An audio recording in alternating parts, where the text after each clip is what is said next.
100.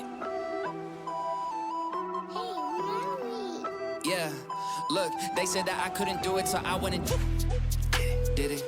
W's only, you know I've been winning. Top of the world, the globe is spinning. If you know, you know I've been on a what? Mission. Go. Okay, let's get it. Got a little time on my hands like a wristwatch. I don't got time for the brakes and the pit stop. Race through the gridlock, take it like Chris Rock. Right to the chin, still win. Heavy metals like Slipknot. Got the driving, I got tunnel vision. I just hit my stride the way I run the business. I've been making paper like I'm Dunder Mifflin. See the end game, I got one division. Look, I just did it. W's only, you know I've been winning. Top of the world, the globe is spinning. If you know, you know I've been on a mission. Go. Okay, let's get it.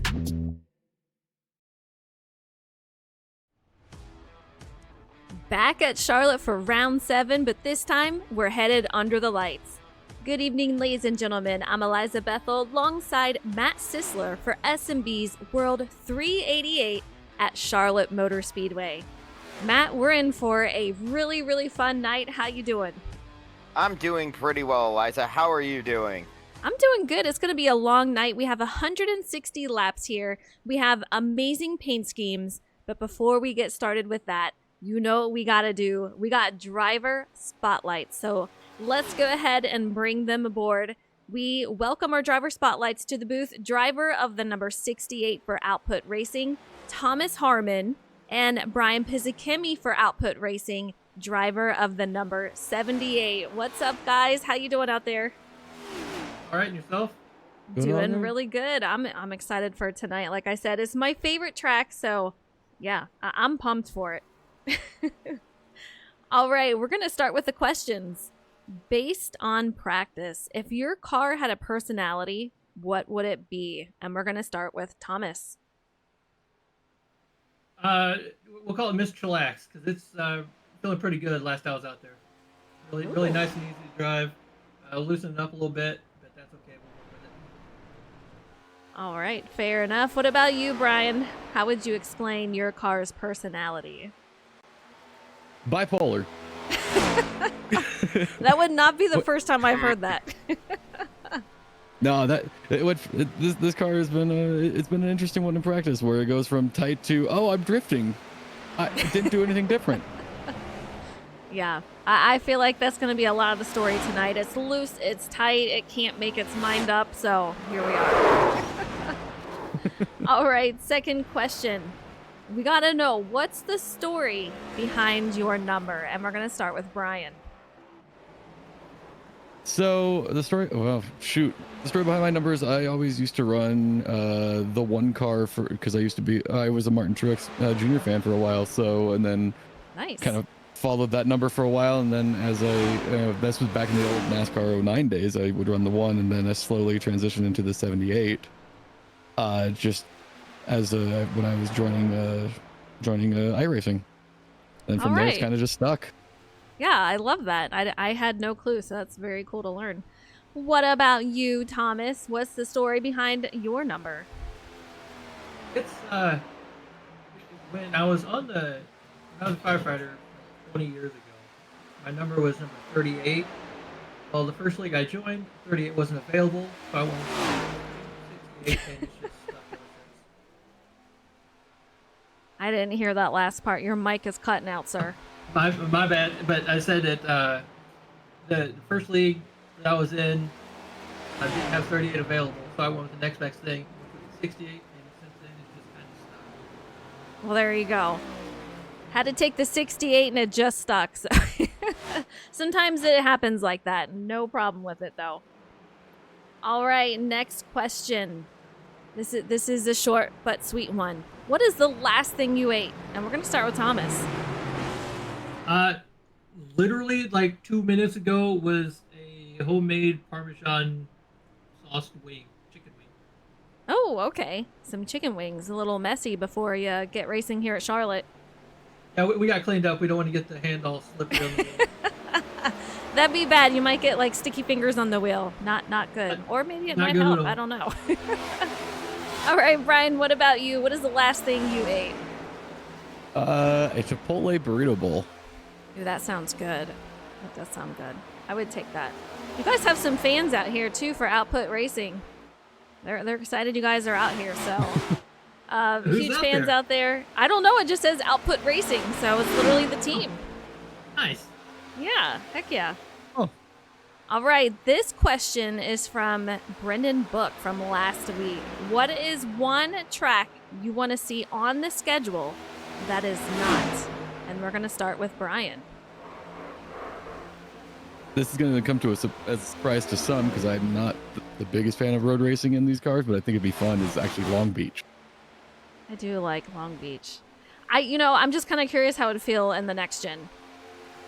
Yeah, I don't know about the next gen, but I do know it's been a track that I've enjoyed in many other cars. So I'd be curious to see how it would drive in this because it's been one of those that I've really enjoyed being side by side and just absolutely sending it. So be kind of curious to see if it'd be any good in these. I don't know. That would be fun to watch. I don't want to be in a field of like 30, 40, but that would be really fun to watch. No, you got to join us. That'd be pure chaos. I'm here for it. Let's go. All right, Absolutely. Thomas, what about you? What is the one track you want to see on the schedule that is not? Wind Ring Motegi. What did you just say? Wind Ring Motegi. Bring it back. Yeah, I thought that's what you said. That's crazy. All right. I got you. I know there's several people that love that track, so that'd be kind of crazy for sure. They just raced there Friday night. And, Did you really? Yeah. Fair enough. That would be fun. So we have two crazy tracks that would be fun on a schedule, as they are absolutely dying here at Charlotte. You guys can't see that at home, all right? All right, final question. This is from Tom Flitcroft.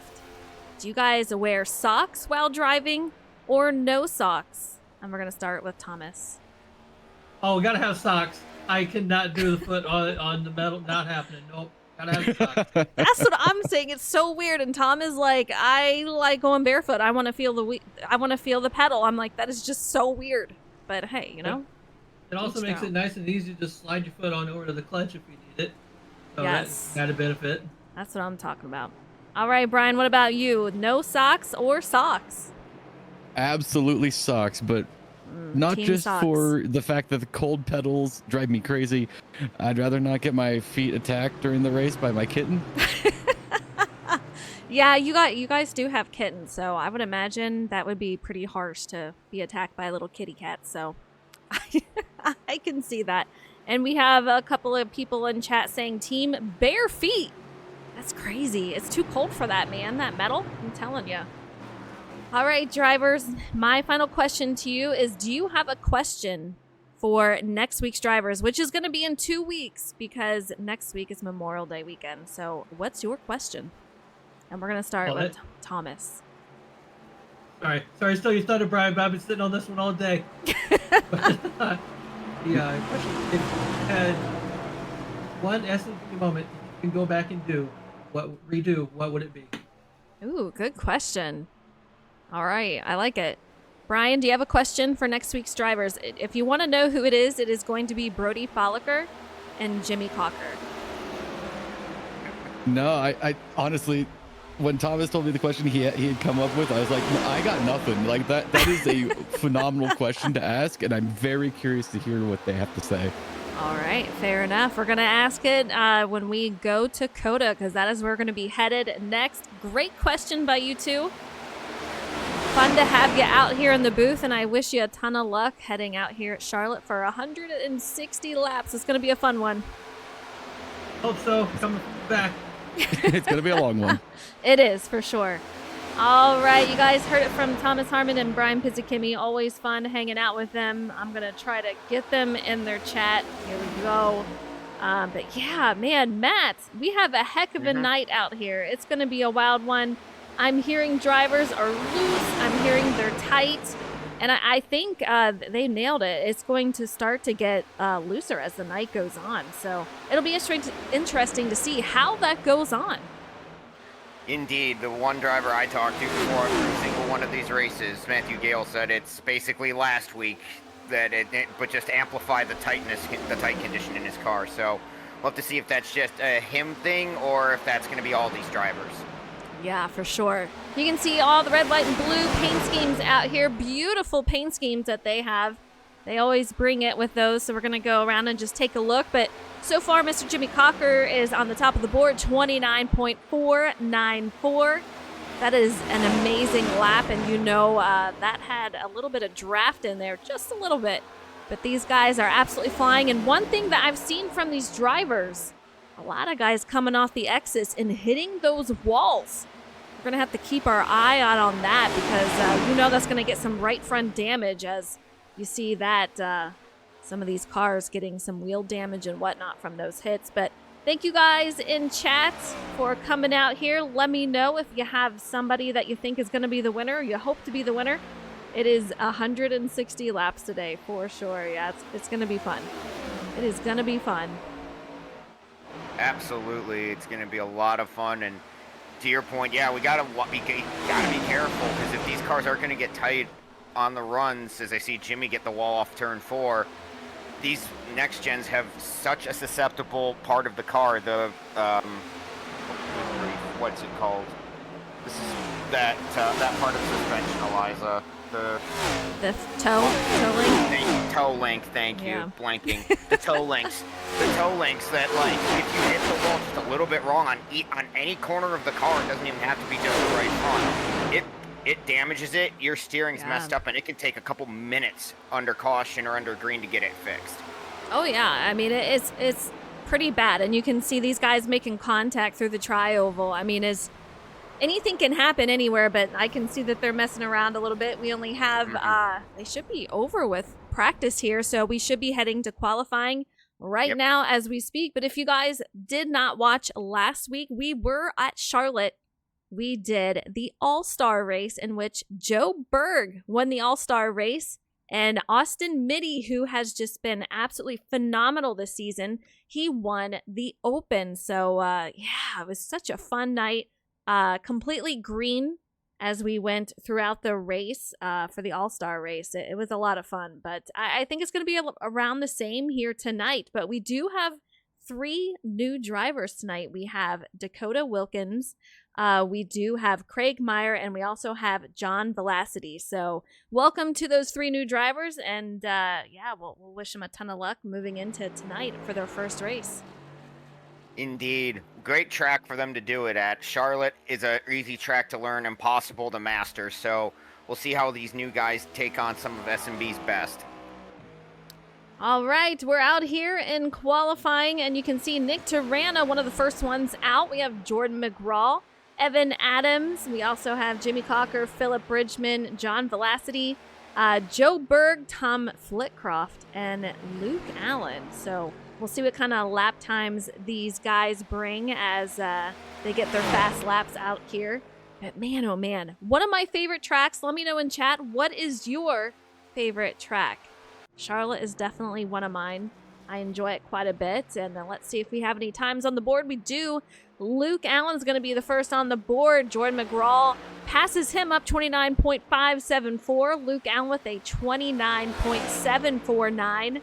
And John Velocity with a 29.858. So times are definitely starting to come out here, and these times are so close to what we saw last week, except tonight we are going to be under the lights. Yep, and you're going to see times just get faster. Drivers are going to be able to push harder earlier in the runs as this track cools down, which means newer tires coming on later. You're going to be a lot quicker as long runs keep going on. Hopefully we get those long green flag runs. I agree. I would love to see it. 160 laps, so we have a lot of racing. We did have a mandatory caution last week. That will not be the case tonight, so I'm hoping we don't see any. I just want to see natural green flag racing. We've had a lot of good races this season. Very exciting. You can see Dakota out there making some contact with the wall coming off the exit there. We'll see what time he ends up with, but it looks like he will be running out the top 10 with a 29.927, and Sanford is going to put him in 11th as he goes to 7th. Indeed, and Matthew Gale jumps up to ninth, or was in ninth with his last time, but I think Craig Meyer and Sanford just went a little bit better than him, so nice job for Craig in his first qualifying run in Shake and Bake.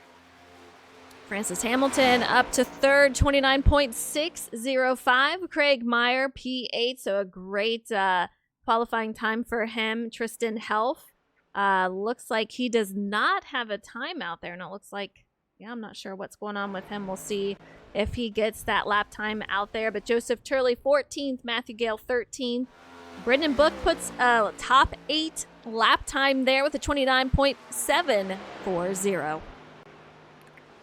How about Austin Mitty? He's currently on the top of the board. You said he was fast, Eliza, and he's been looking for it all season. Could this be the one? And as soon as I say that, Tristan Helf gets him by 1,000th. Look at that time, man. On the board they are tied, but yeah, 1,000th of a change there. That is absolutely incredible. And I know Austin was like, really?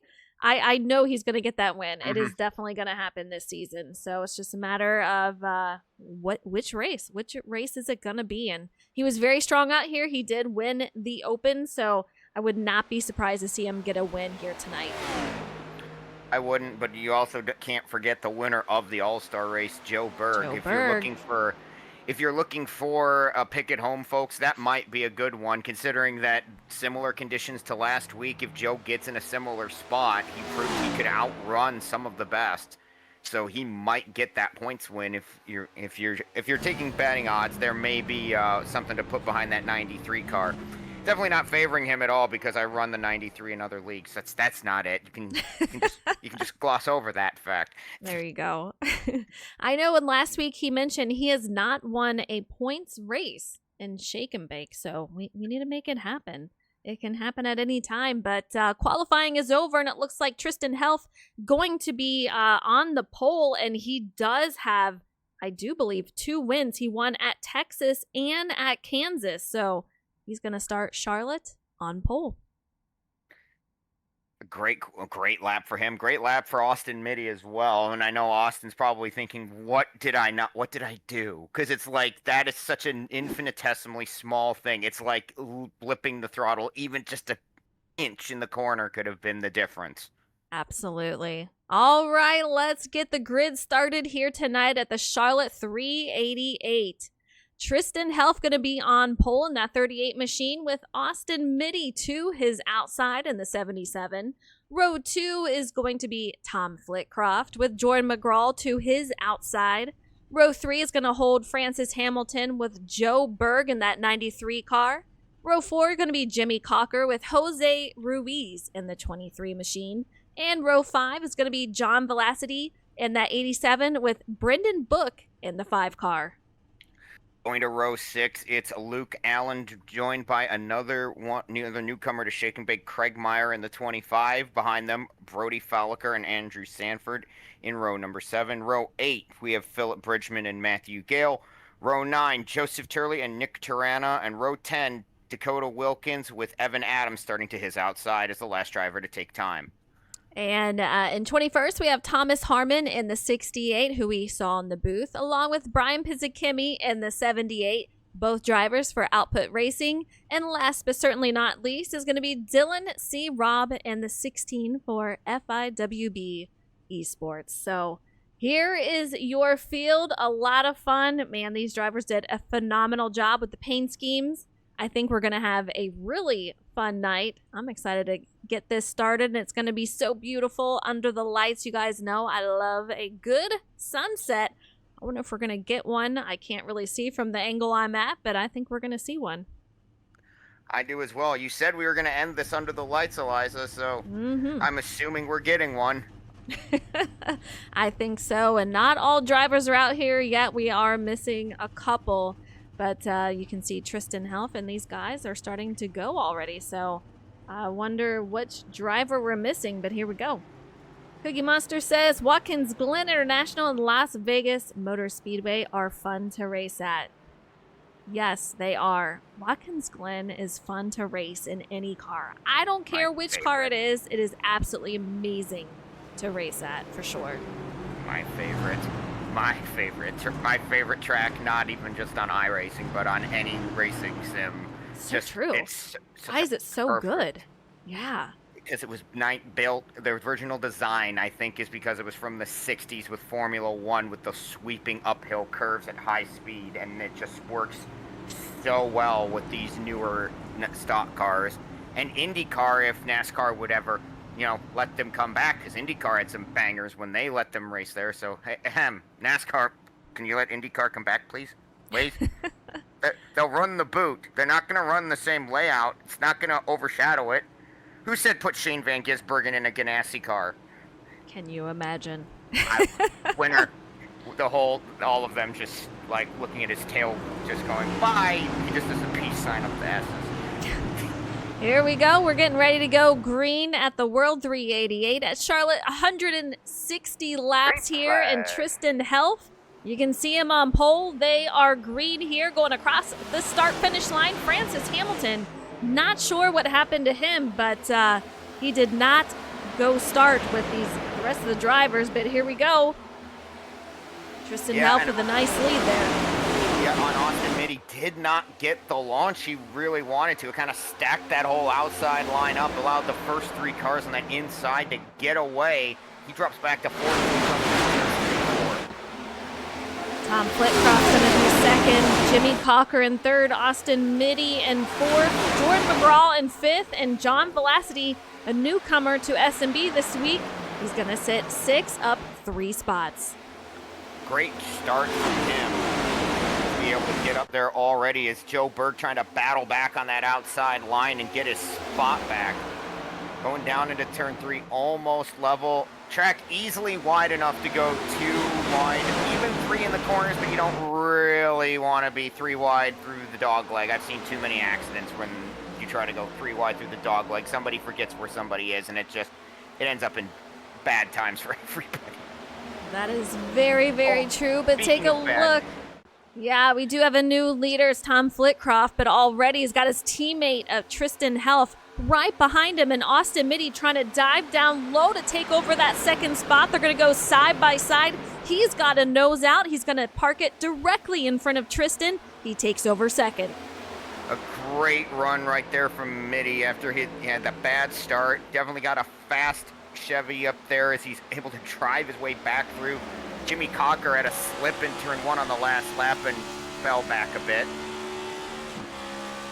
On board with Austin Mitty, you can hear these guys are, in fact, shifting again. Last week, we saw drivers shifting down to 4th in the corners. They're doing the same tonight. It's going to definitely help these guys get that entry and able to turn. I know the cars are tight, but they will start to break loose later on tonight.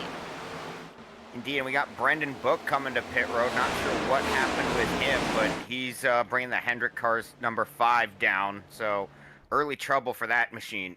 Yeah, it looks like he might have some right front damage there, so I'm not sure if he hit a wall or what exactly happened, but he has been plagued in these races with a single spin, and it's kind of become something that the drivers are giving him a hard time about. So I'm not sure exactly what happened with him, but hopefully we can get him back out here. Indeed. And I almost said something earlier when he posted that GIF in the Shake and Bake Discord. I almost said, you need to include the second half of that, given what you do, which is spin, and then he needed to put something like a checkered flag, because he spun how many times at Bristol and came back to win? And like won. 3 different. He spun 3 times and won at Bristol. Is Mitty looking to cross over Tom Flitcroft at the line for the lead as they go side by side, 2 by 2 into turn 1. Take a look at that. Austin Mitty's got a nose out, but can he hold on to it with that high side run that Tom's going to get if he can hold on? And man, these guys are just neck and neck, but Tom looks like he's got the nose out now. These guys still going to battle that for the lead. Jordan McGraw, he's going to be in third, watching it all take place, hoping to get to their back bumper. And I mean, if they kept running side by side, Tom does clear Austin at the line this time.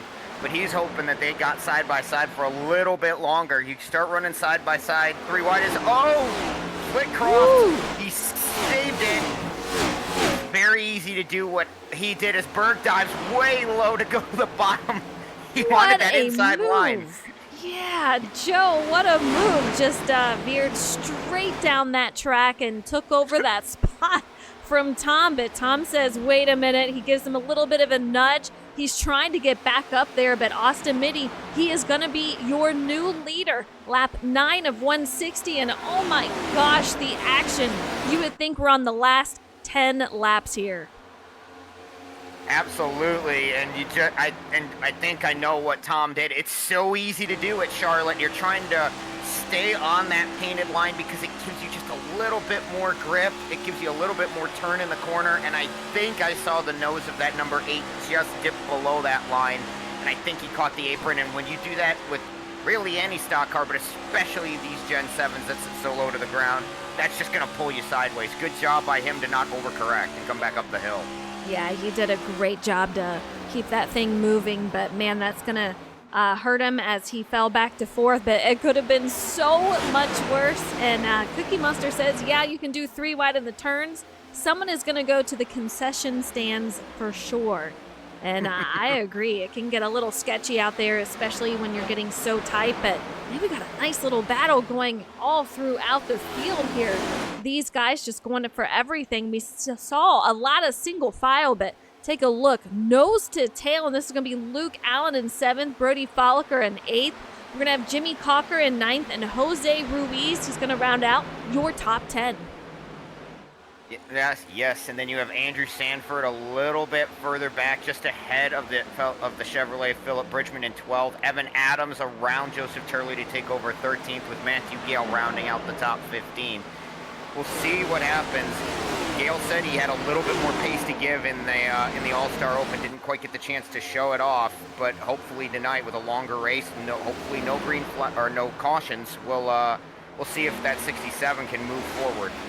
Let's not jinx it, Matt. Every time we say no cautions, we always bring out one, so I'm not saying a word. But Thomas Harmon, he is out there in 16th. He's up 5 spots from where he started. 17th is going to be Brian Pizzakemi.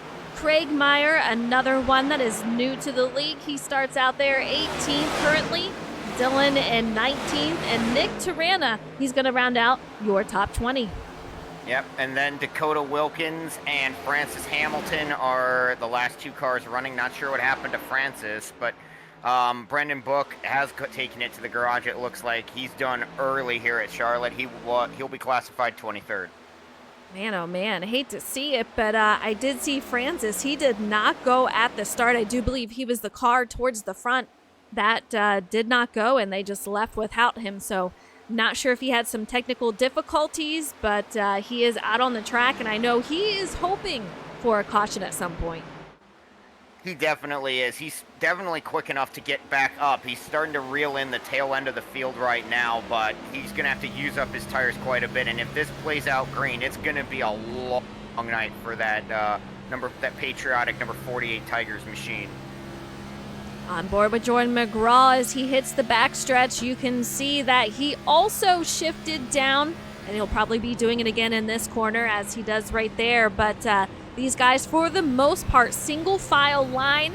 If they are right behind each other, they are going to try to look for that clean air. It is going to be huge here tonight and in these cars, to be honest. So just single file and trying to find that clean air. They're doing solid so far.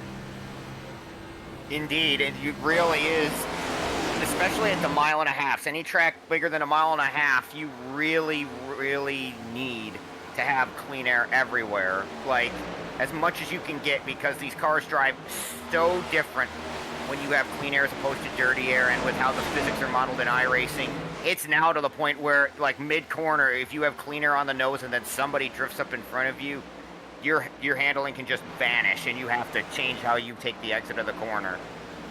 Not sure what was going on with Andrew Sanford, but I saw him down low on the last lap on the backstretch, so he looks like he is fine, but maybe got tight coming out of 2. Not real sure, but he looks just fine currently.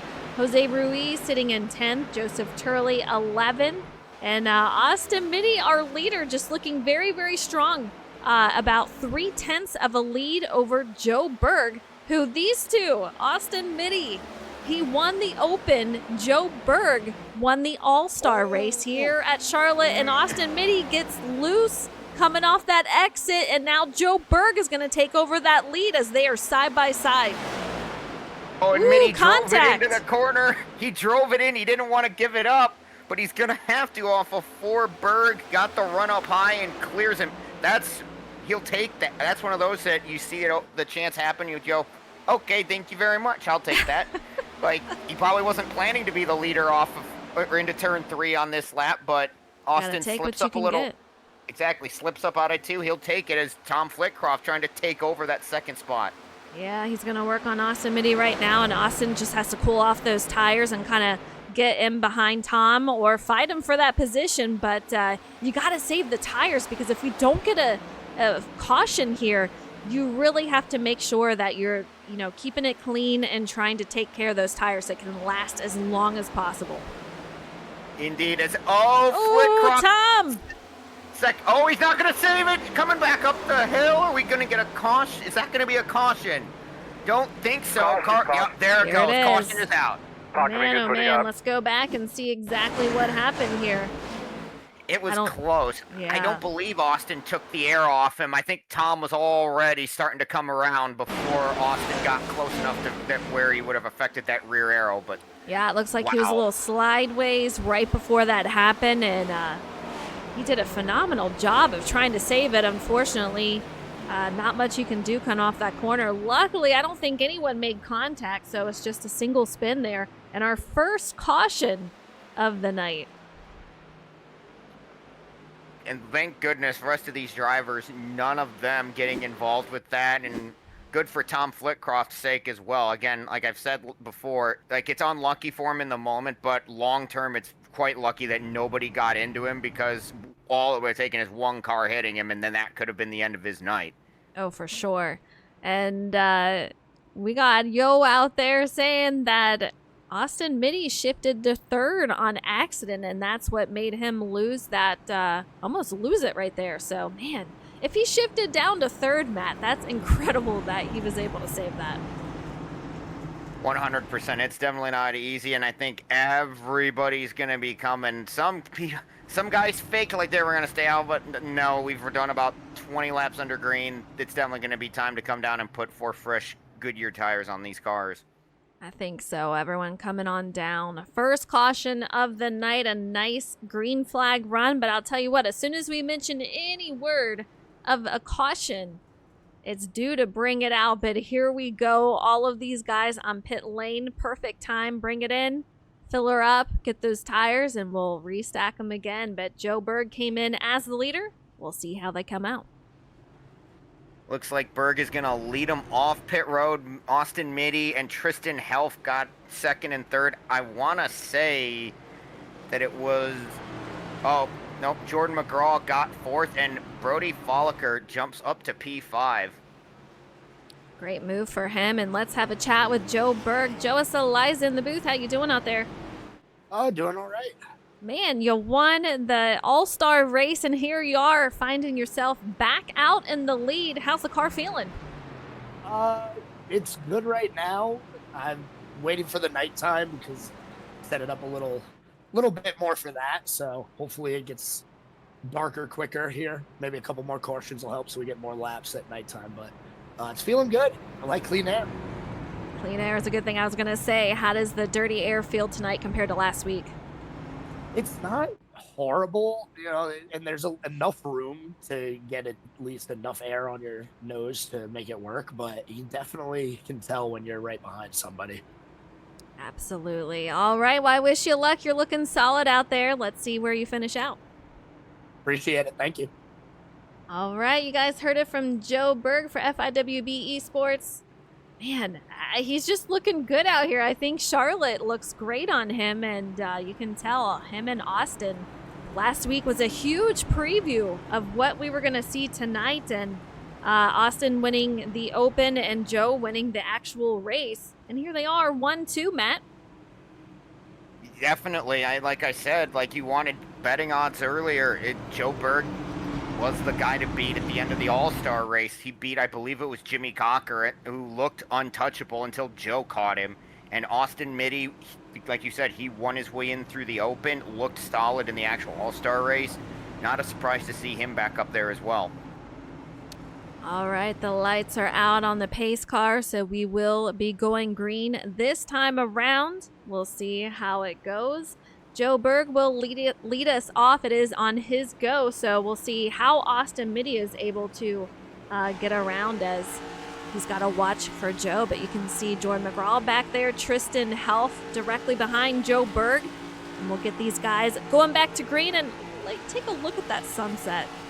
Chef's kiss to that. Always a nice thing that iRacing has, doing that day to night transition, something they've nailed for years now. But here we go, back to green. Joe Berg quick in the gas, gets away from Austin Mitty again. Not a great launch from that 77. Yeah, he's got what I have on some of those restarts, that Jeff Gordon restart. But hey, he'll make it back up there, no worries. But currently he sits third as Joe Berg. As you said, a fantastic restart here, as it is controlled by him. Tristan Health in second, Austin Mitty third, and we're going to have Jordan McGraw down low trying to make up some positions here. And take a look, Jimmy Cocker right behind us here, 2 wide all the way through the field. It's going to get... it's a little dicey. It's already dicey. I saw right on that start, Jordan McGraw thought about going to the top 3 wide into turn 1 because Mitty didn't get that start, and that's something you got to be careful of. Where this track widens out in the corners, if you don't get that launch, a car that gets a little bit of a better jump behind you may choose to take that clean air and go high. Jordan thought about it, thought better of it with us still having 100 and something laps to go. If we get a restart with 20 to go, he might actually try it. Let's take a look. Joe Berg, just around a half a second out in front of Tristan Health, who is now in front of Austin Mitty. So these guys starting to go single file. Man, I see a lot of cars coming off that exit and hitting that wall. So we're going to see how they fare with that. But man, oh man, I saw a lot of that in practice. Makes you a little nervous for that toe link issue that we saw earlier, as they are 3 wide going through the tri-oval. What in the world, Brody Folliker? We had Luke Allen and one other car. Matthew Gale was up there. He had to play it safe, and unfortunately, when you get caught like that, when you're the one who has to lift, other guys can be aggressive. Evan Adams took advantage. John Velocity almost did, but couldn't quite make it work up high as they file back into 2 wide, although Nick Turano's starting to look like he might want to try to go 3 wide. Be careful, Nick. It's not easy through the tri-oval. Yeah, it can be very, very sketchy there, especially on the older tires, which right now we don't have to worry about. They just got the fresh tires, but if you're going 3 wide through there, you are taking your life into your hands, man. It is so scary for sure. Tom Flitcroft out there in 15th. We saw him out front, and now he is 3 wide with the 30 and the 10 coming around that corner there. Dylan Robb in 16th. 17th is Philip Bridgman. Thomas Harmon 18th. Brian Pizzikimmy 19th, and Francis Hamilton 20th. I'm so surprised Francis back here. Well, like you said, Eliza, I think he missed the starts. We got Matthew Gale sliding sideways off of 2. I think he's gonna have to lock it down, but he's gonna stay off the track surface. Not gonna be a caution flag, but it will be a. Yep, he keeps it off the racing surface, so no caution, but it will. That's gonna definitely hurt. He was running 11th. Yeah, he's definitely going to need a caution to get back up there with the group, but hopefully we can stay green for a while. But man, he's got some traffic coming up behind him. Is that our leaders? They're no, I'm behind him. Yeah, I was looking at Joe Berg. They had dark cars, so never mind. Just ignore me. But Joe Berg's got a nice lead out there. And in fact, Matt, that lead has increased about a 10th or 2 over Austin Mitty. So he's looking strong out here. He definitely is. And that was what Joe did so well, was made his tires work great throughout the run. Austin Mitty, if you remember, was a contender, but he really needed like the short, like kind of mid to short run, about 20 to 25 laps. Like we had a longer run at the end and his tires just hit the cliff. If he can have a shorter run at the end, he's got a great chance at it. He's trying to maybe work with Tristan Health to get back up to that leading 93 car. All right, you know what we need to do? We need to take a look at some points here. These drivers, Hopefully they'll take it easy for us a little bit and we'll get these points out here. Take a look at the points. Jimmy Cocker is in the lead for the points, 185. Francis Hamilton, his teammate, 177, sitting P2. Fortson Poston not here tonight. That is going to drop him, but he sits third with Thomas Harmon in fourth and Brendan Book rounding out your top 5. Our biggest mover in points is going to be Tristan Helf. He currently sits P8, and he moves up 9 positions after his last win. To this point of the season, Eliza, that 38 might be down in 8th in points, but the way he's going, he'll be a if he can keep it up, he'll be a contender. Oh, I agree. I absolutely agree. And you can see him out there third. Jose Ruiz, he's gained 4 spots to sit P4th. Jimmy Cocker up here in 5th. Andrew Sanford, a great run for him, gained 8 spots. He sits P6. Jordan McGraw 7th. Luke Allen up 3 spots to P8. And Evan Adams, he's gained 11 spots to sit 9th with Brody Folliker, rounding out your top 10. And Evan's another one, isn't he, Eliza, that he's had pretty good speed. His luck just hasn't been there. Like, if he could put it all together, he is another one that could maybe steal a race at some point this season. I agree. Yeah, he's got a lot of speed. Just got to put the whole race together, get that luck with him, and I think we'll see him in the booth afterwards in Victory Lane at some point. Indeed, he might scare guys like the guy he's currently in front of our Xfinity champion from a few seasons ago, Brody Folliker, as the season goes on, if he can put it all together. Meanwhile, Joe Berg, that gap has closed just a smidge. We're going to have Austin Mitty around 5/10 back from Joe Berg, and Tristan Helf falling back a little bit to Jose Ruiz. So these guys starting to spread out 1, 2, and 3. But after that, I'll tell you what, they are nose to tail. Take a look at that. Not a lot of space, just enough to feel that dirty air. And then you're going to have a couple of drivers going 2 wide, racing for a position. That's going to be Evan Adams and Jordan McGraw, and that is for P8.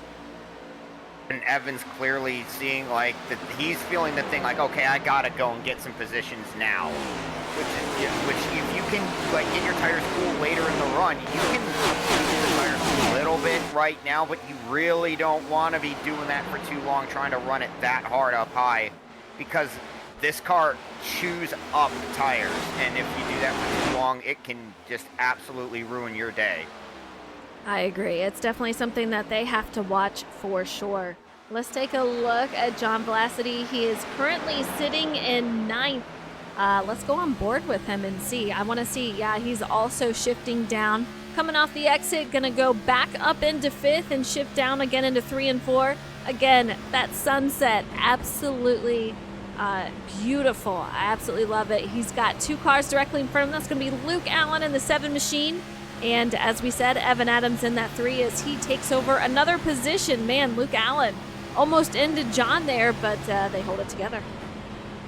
Yep, and that's what, unfortunately, you see what happens when you kind of get trapped on the bottom, when you try to save the tires. Guys who are deciding to go right now, you're going to see it.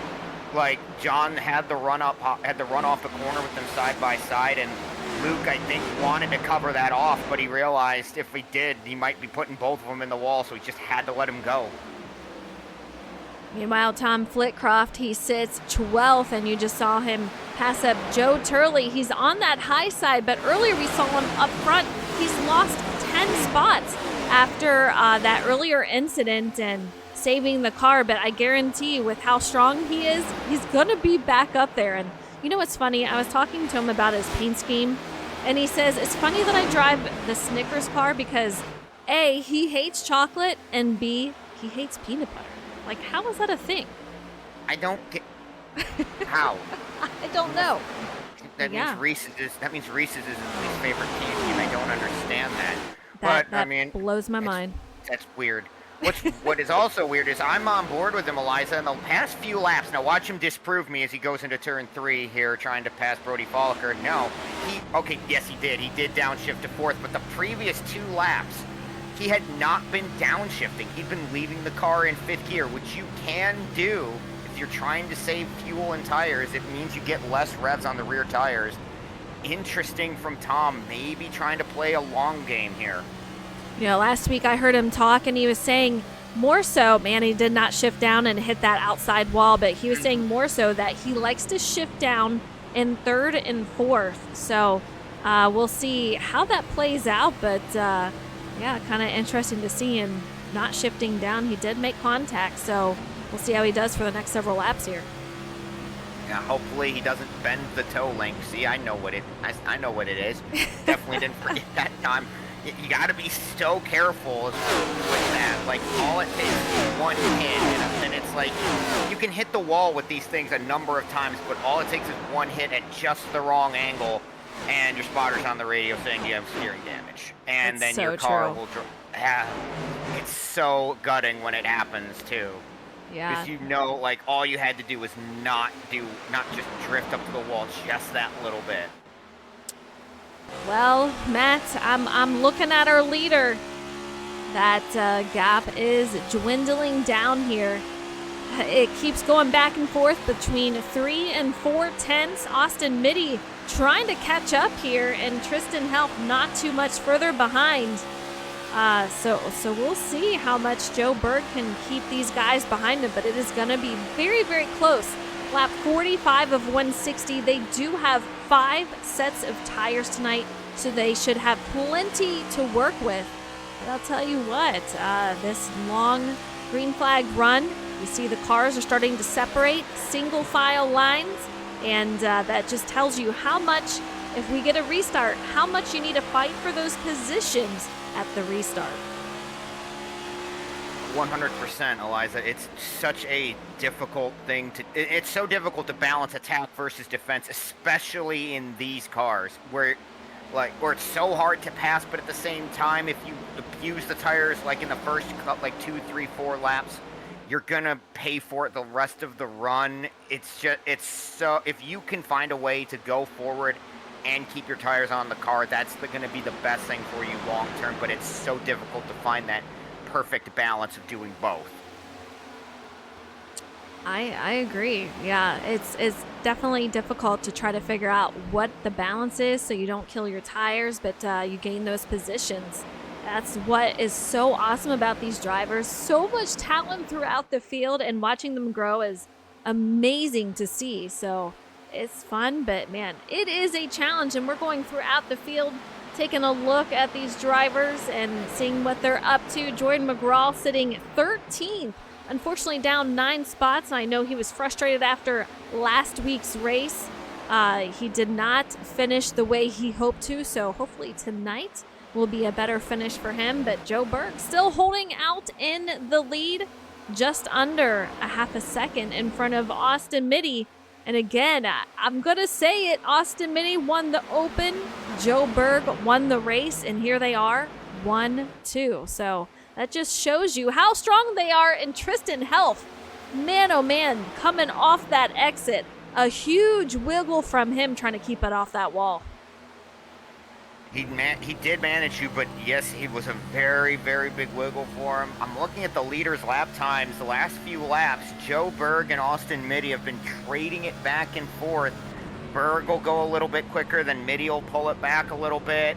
Then Berg goes faster again. They've been trading off the past 4 to 5, 6 laps. So very interesting, especially because Austin's running what really in these cars should be the faster line, but Joe's just able to maintain the gap right now.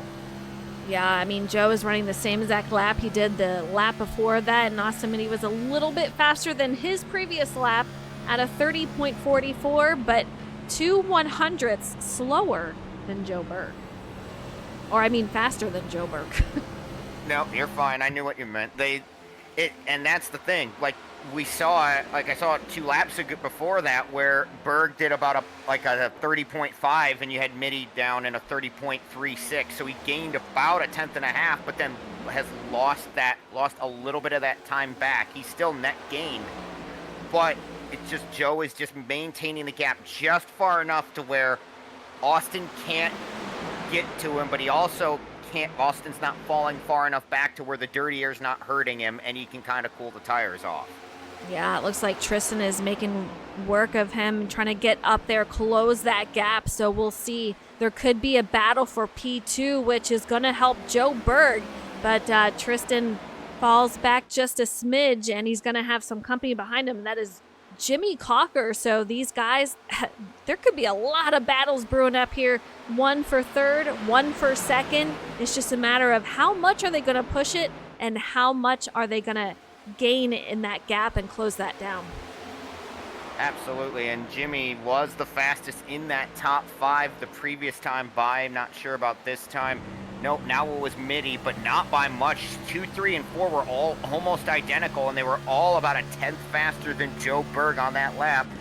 Oh boy, Joe, watch out. They're starting to get there.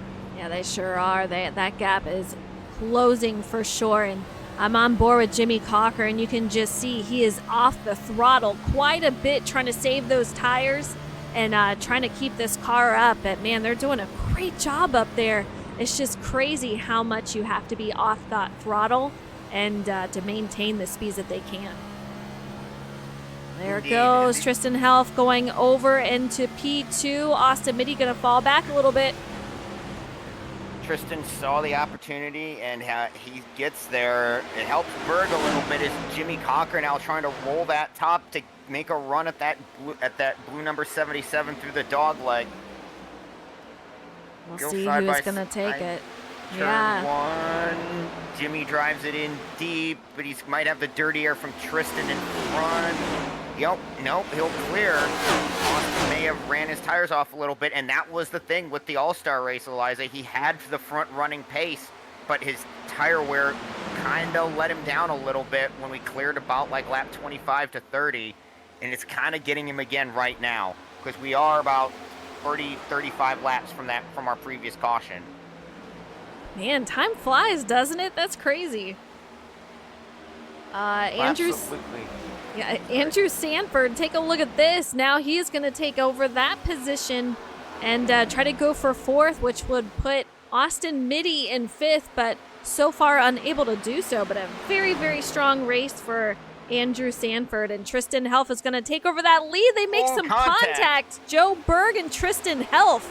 Man, oh man, fantastic save, but these two getting a little slideways with each other. Getting physical at the front. Tristan Helf wants that lead. Joe Berg trying to not give it up, and he's going to side draft him all the way down the back straightaway, and all that's going to do is, don't look now, it's going to help Jimmy Cocker get up there. Man, oh man. Take a look at these two still going at it. We're going to have Joe Berg into the wall. Jimmy Cocker going to close that gap even further. And Tristan Helf is able to get away just a smidge as Joe Berg hit that wall. Yep, and that will do it. It saps just a bit of momentum. Not a whole lot. As long as you don't like it kind of stuck up against the wall, it won't completely kill the momentum. But Jimmy rolled that top. He's going to drive right by that 93 on the outside through 3 and 4. I think the 93's handling might be going away just a little bit, although he's trying to fight back, but no, Jimmy will have him clear by the time they get to turn 1.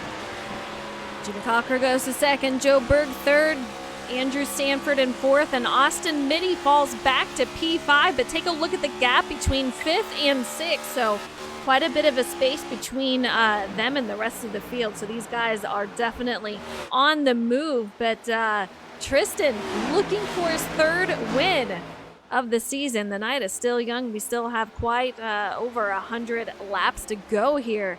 But I'll tell you what, if he gets his 3rd win, he's already the first driver to be a repeat winner this season.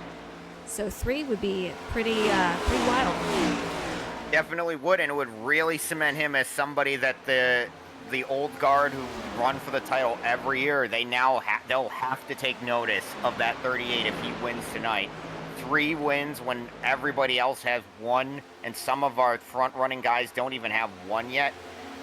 Everybody's going to have to stand up and take notice of that 38 if he can come home with a 3rd checkered flag tonight. Yeah, you know, he's got a long history with SnB. He's been in many of the leagues, and no surprise that whatever he races in, he does a phenomenal job. Man, I've been on the Xbox side with him. He was a teammate over there and taught me a ton about different tracks and how to save those tires. He's huge on it. I've talked about it before. He says if you take care of the car will take care of you, and that's exactly what he's doing tonight. So we'll see how that ends up in this race, if he's going to get his 3rd win of the season or maybe in a different one. We'll see. Indeed, and you talked a few laps ago about on the move. Look at who, don't look now, P6. Tom Flitcroft has fought his way all the way back to 6th, and he is now the fastest car in that front 6. Does have the clean air advantage now that he's clear of that group behind him, but that's a phenomenal recovery drive, having to go from 22nd all the way back to 6th since the restart. Yeah, sometimes when you race after a mistake like that, you get a little angry, and it helps you make your way up there. So I'm kind of wondering, is he just purely focused, or has he got a little anger in there of, almost losing it there on track and having to save it? Whichever it is working for him, as he's gained a ton of spots, and he's got Brody Folliker directly behind him. Joe Berg going into pit lane. He's going to be the first one to do so. So those tires are hurting. We saw him hit the wall earlier. Hopefully he's got no damage. 100%. I would really hope that 93 doesn't have any toe link damage or any steering damage to it, but you do know that this is going to start to drag everybody down, damage or not. Everybody now is going to see that 93 come in, and you lose so much time against cars on new tires per lap. And it's with it being so hard to pass, if a driver gets in front of you, a lot of drivers I would expect are going to see that 93 on pit road and start to come down to the next few laps. Speaking of, Nick Tarana is going to be the next one down pit lane. Joe Berg making his way out on track, so he should be good to go. Tristan Helf still out there. We'll see if he comes down pit lane this time around. Jimmy Cocker going to be in 2nd. Andrew Sanford in 3rd, Austin Mitty 4th, and Tom Flitcroft going to round out your top 5. And again, Tom is just on the move, and he's tracking down Austin Mitty. And again, you spoke to me, anger helping. It can help, but again, the problem is if you drive angry, you tend to not be as smooth. You have to find a way to balance that attack aggression versus tire conservation. As I think Tom Flitcroft may be coming to pit road this time. I saw a message in the chat. Yes, he is. Now, will he get down pit road? Fine. It looks like it this time he does. Because we've seen that before, haven't we, where he's had a problem getting onto pit road. Yeah, he makes it just fine, though. His teammate Tristan Helf still out on track, but I would imagine that they're going to come in soon. As you spoke about earlier, the difference between new tires and old tires is so huge in the lap time. You don't want them getting away with that for too long. However, you want to stay in that window to make sure you have enough speed to get there and tire for the last part of the race. So we'll see what Tristan does with the strategy, but Austin Mitty, also another driver on pit lane. Yeah, and he really was starting to struggle. He was a front-running car, really seemed to use up the tires on that Miller Lite Chevy. No choice, has to get down pit road, get back in his preferred operating window, which is that 20 to 25 lap run in this Gen 7 car. Good choice. Get on pit road, see if you can't get the clean air in front of your competition. Yeah, I agree. Great decision on his end. Jimmy Cocker about a second back, so very interesting with how much they have differed in time and what they're losing out there. But Andrew Sanford 3rd. John Velocity has wound up top 5 so far, and Thomas Harmon, who didn't even qualify, he's gained 15 spots. He sits 6th, and his teammate for Output Racing in 8th, gaining 14 spots. Yeah, and before we went live, chat, they messed with me saying don't count on us being at the front. I'm like, and I didn't say anything back. I just know these two from having raced with them for a couple years. Thomas Harmon and Brian Pizzichemi love the challenge of going from the back of the field to the front, and it's no surprise that they're both inside the top 8 right now as we run on lap 70.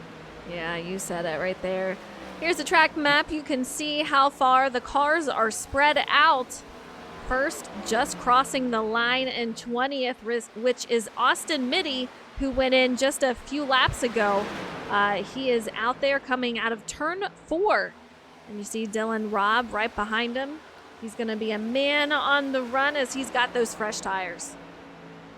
And you have to take advantage of these fresh tires. You still have to try to conserve them because obviously it's not easy to pass cars when they get in front of you. But if you have the tire overlap by like 10 laps, it's not going to be the hardest thing. It's not going to be easy, especially if the guy knows how to defend. But it will.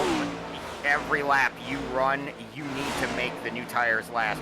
You need to make these new tires last, but you also have to take advantage of the time advantage that you're going to get on the new tires, because as soon as they pit, they'd have that advantage, and they're going to use it right back on you. So true, and it's another balance. You know, you want to be able to use all the fresh tire that you have to be able to make up some spots and some time. But then again, you don't want to use all the fresh tire that you have because you have to have it for the end. So it's a balance. How much can you use to get further along? And then how much do you save?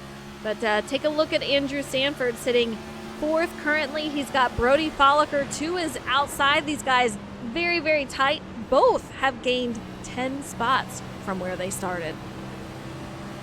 Yep, and Philip Bridgman, one lap car, trying to work his way back through. He goes back in front of Jimmy Cocker, trying to get his lap back the hard way.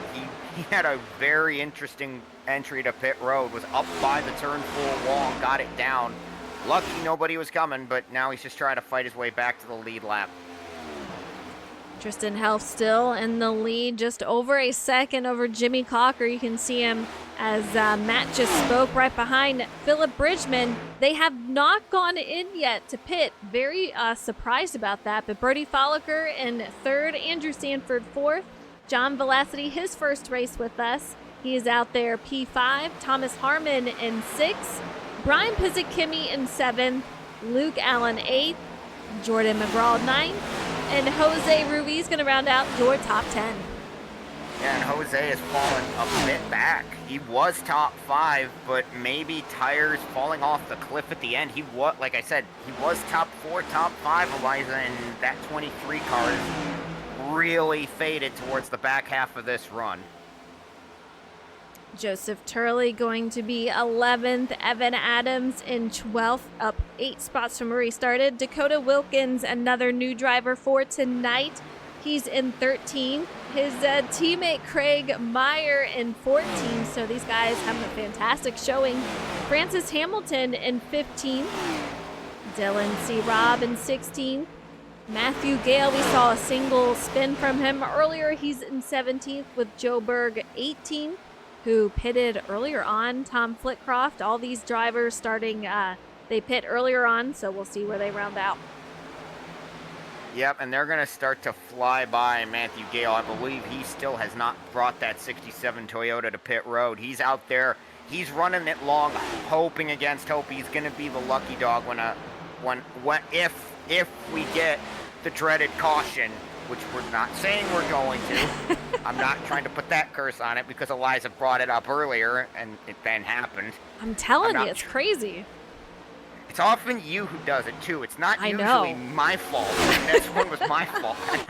I was sitting there going, oh no. It's a definite thing. I don't know what it is, but yeah.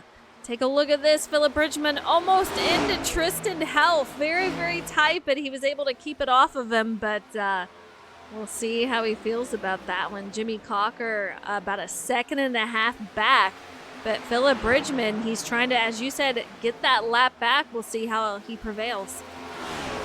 And he's back to 1 lap down. I didn't realize this. He was 2 down. Now he's back to the end of 1. And I can tell you how Tristan liked being raced like that. He chased him all the way down into turn 1. That 24 looked a little bit loose when the 38 got behind him going into turn 1 that lap. Yeah, letting him know a little displeasure there, but I'll tell you what, keeps it interesting for sure. Again, though, I am very surprised that these guys have not gone in. Let's take a look. They have been out for 58 laps. When I spoke to the drivers before in practice, they said, I think we can get around 60 or so before we have to go in and pit. So I would assume Tristan Health and Jimmy Cocker, the rest of the field that have not gone in, I would say they're going to go in the next 5-6 laps. I would agree. I could swear that when we spoke to Brian and Thomas that they were saying close, like right around 65 to 70. So maybe they're thinking they could one-stop this thing. I mean, there's a possibility, and I would not put it past Thomas or Brian to try something like that. So they true. don't. It's like they're very fast. Like, don't get me wrong. They often outpace me when I race them, but they're not. They haven't had the front-running like track position or pace to be a winner today. However, if they can trim one stop off compared to the other cars, that might be enough. Because remember, a 4-tire stop in fuel, that's going to cost you about, I'd say, like 45 to 50 seconds at a minimum. And if you can save that, you might not be able to claw that back even with new tires. Yeah, that's so true. And I'm trying to see if they're saving a lot. I don't see Thomas saving too much. He's not, putting it in neutral or anything like that, so clutching it or anything. So I don't see any of that going on. But Andrew Sanford hit the wall just a couple laps ago. We'll see how he goes, but Thomas making his way around, but no one going in just yet. No, and I do notice, though, that Brian not shifting. He's not shifting now. I mean, you don't always have to shift to save, or don't always have to clutch it to save fuel. That is a definite way to do it. Also, shutting the engine down. I've never been able to do that because whenever I try it, I have to literally stop the car to turn it back on. I don't know why iRacing doesn't let me, but as I see Dylan C. Rob come off pit road. Yeah, Brian not shifting. If you leave it in 5th, that is a good way to save. So, I mean, you're going to use left revs on corner exit through the corners. The car's not going to turn as much as he would like, but as Joe Berg lap down, trying to get back through here and get his way back to the lead lap.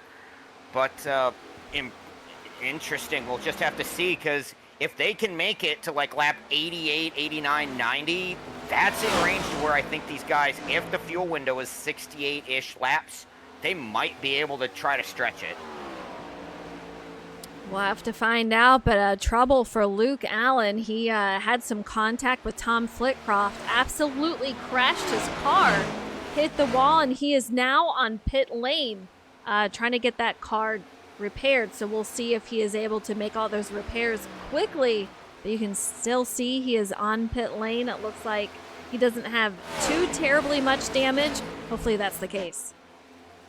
Indeed, yeah, and it just looks like, I just backed it up to find it, looks like just a case of two guys coming together on the back straightaway. I'm honestly surprised that didn't bring out a caution. Luke Allen was sideways sliding down. I guess he got off to the that paved part that they used for the roval. So iRacing did not put the yellow out, but man, I don't know if Luke got loose and came up or Tom came down. That's just unfortunate for Luke. Like, I was having a fairly solid run. I believe he was 9th when that happened. Joe Berg, I do believe, is going to be the first one a lap down, and he sits 14th currently. So we're starting to get a lot of cars a lap down, and that is because he pitted before the other drivers. And here we go. Tristan Health on pit lane cuts it so incredibly close, and it looks like, who was that? Maybe Brian Pizzikemi. Somebody almost made contact. That is going to be Andrew Sanford. The 11 car is going to be Jimmy Cocker almost makes contact with Brody Folliker coming into pit lane. Yeah, I mean, he got a much better pit entry, and that's a danger. You don't want to damage these things getting onto pit road. You can't afford to under green. You can't afford to sit there and let it 20-second thing get fixed as John Velocity pits from behind our leaders.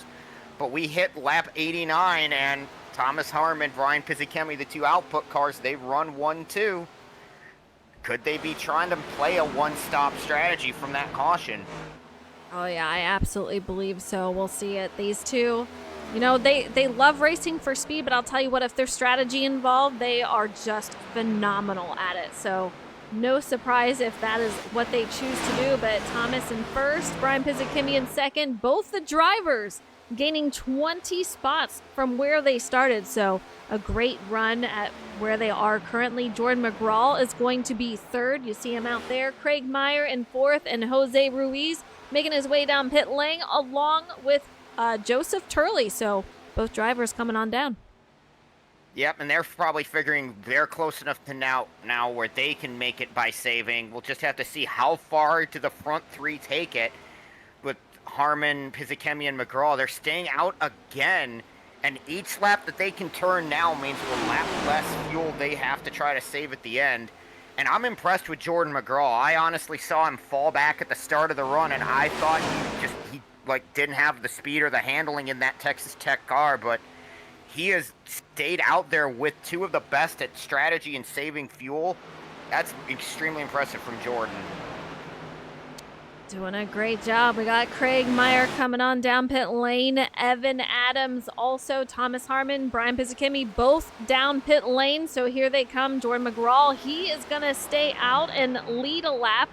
Joe Berg, who we saw originally go in first, he's going to be in fourth currently, so we'll see where he rounds out. 44 coming up beside him. Yep, and now Jordan McGraw, I think, saw a message on the radio. I believe he's bringing it to pit road this time, and yeah, slows down. He'll take the left-hand turn off the banking to try to get it down to pit road speed. And that's huge for these guys trying to one-stop. I don't think guys like Jimmy Cocker, Tristan Elf, or Brody Folliker are quite in that window, because I think the window was about 68 laps.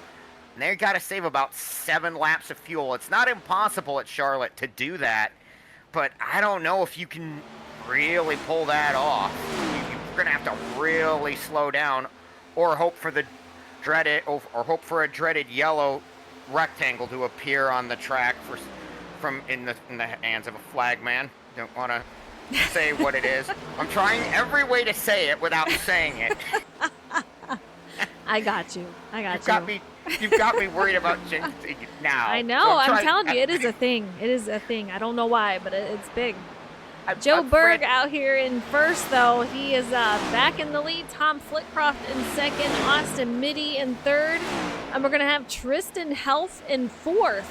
So these guys pretty well separated. You can take a look at the track map. We have first and coming out of second, and then we have second going into the second corner here, so that they are definitely spread out.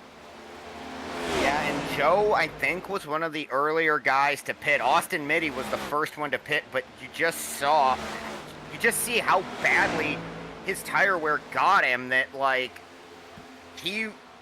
think Austin was the earliest guy to come to pit road out of that top group, and he didn't get to the lead. And he had about 5 laps of full speed running on the newer tires before anybody else pit.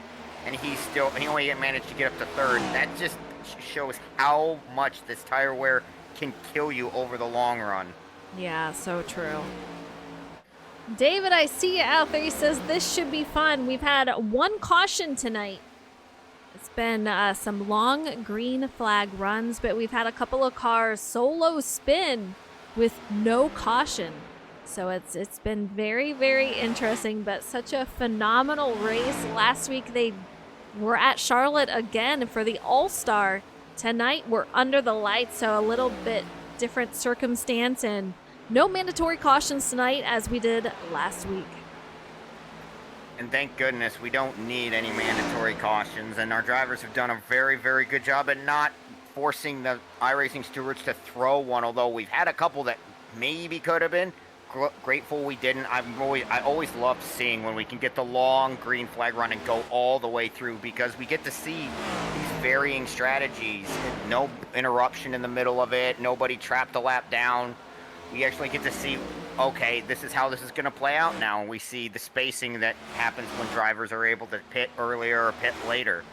Yeah, you want to see how it all pans out, like what their speed is like, their strategy, because you got to put an entire race together. So when it plays out and it's green flag runs, you absolutely love it. That's when you see the talent just pour out of these drivers. And, you know, you see the passion when they get those wins, and they worked really hard for it. So you love to see it, but I got to show these drivers some love. Let's go through the field once again. Joe Berg finds himself once more out front. Currently first, started at 6th. Tom Flitcroft in 2nd. Doing a great job out there. Austin Mitty in 3rd. Tristan Helf in 4th. And Jimmy Cocker going to round out your top 5. And then running currently in the 6th position, it's Xfinity champion Brody Folliker. He's up 7 spots from where he started. Also up 7 spots from where he started is Andrew Sanford, hanging on in 7th, just in front of the output duo of Thomas Harmon and Brian Pizzikemi, running 8th and 9th in a bit of a 2-car tandem right now, while Nick Turana a few seconds back fighting Jordan McGraw for 10th. Although I think Jordan's going to get it from him right here. Yeah, it looks like it. Nick Turana in 11th. John Velocity, he is going to be in 12th. Francis Hamilton making his way up through. He's in 13th. Joseph Turley, he's going to be 14th. And Craig Meyer, he's going to round out your top 15. And Craig's teammate, I believe Dakota Wilkins is his teammate? Yeah. Dakota Wilkins right behind him, his teammate 16th. 17th is Jose Ruiz, another guy who had his tires go off towards the end of the run. He's the last car currently on the lead lap. First car 1 lap down is Evan Adams, 18th. Philip Bridgman runs at 19th, not that far behind. And Matthew Gale trying to recover from that single car spin that didn't bring out the caution early in that second run. He's currently P20. Dylan Robb in 21st. And Luke Allen, we see him coming out on track. He's going to be 22nd. And Brendan Book, unfortunately, out earlier in the race. But back to Joe Berg. Almost a 2-second gap between him and Tom Flitcroft. So these guys just, man, you show how much just pitting under green changes things up and your different strategy. Now, Joe Berg, he did pit quite a bit earlier than the other drivers. Let's take a look at how much earlier. He's been on 38 lap old tires. Tom Flitcroft 35, Austin Mitty 34, and then Tristan Helf is going to be around 15. So that's a big difference. I think we're going to see these times cut down quite a bit as the laps go on, and Tristan Helf and that crew that is on 15 lap old tires, they make their way through. And they say make their way through. We got to remember, none of the front, about 5 or 6, according to what I think if I'm trying to play Larry McReynolds, none of the front 5 can make it on fuel. They're all about 2 to 3 laps short. Joe is probably a bit, like anybody who pitted before about lap 87 is definitely short. Like the first one who potentially could make it is like Tristan Hell, who I believe is on about 15, 16 lap old tires.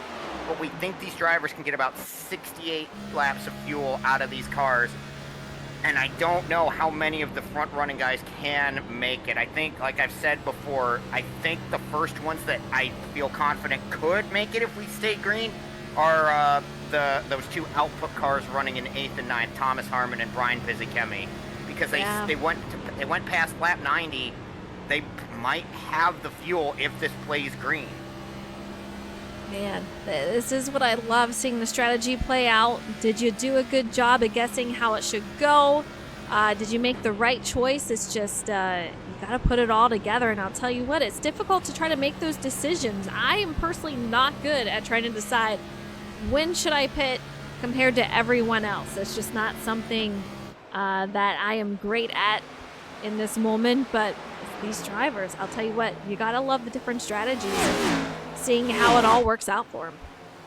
Indeed, and that's why we love seeing these races play out under green, because now we get to see this. And yes, people will bemoan, oh, a fuel mileage race, that's not exciting. Yes, it actually is, because you could have something like, oh, for example, Dale Earnhardt Jr. run out of fuel at Charlotte. I know that was like an overtime restart, but they thought they had the fuel. They don't have the fuel, and Kevin Harvick comes out of nowhere to steal it off, coming out of turn 4. You have these type of situations where strategy can bite you if you just go a little early. And the interesting thing is, with how early Joe Berg went, he was definitely trying to 2-stop. When does Joe come back down? Because he's gonna need the time to make those new tires work. It's not gonna really help him if he pits about if he can make it to 140. It's not gonna help him. He needs to find like about 30 to 35 laps to really use those new tires against the guys that are trying to stretch at 70 laps.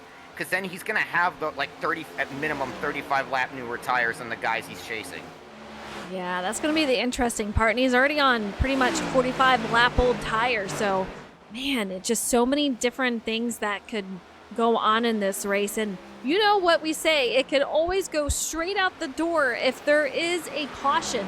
I don't want to see it, but you know how these races go. Something just happens and the caution comes out and that switches everything up that we just saw. So anything can happen in these races. You know it. But lap 109 of 160, it has been extremely green flag long runs.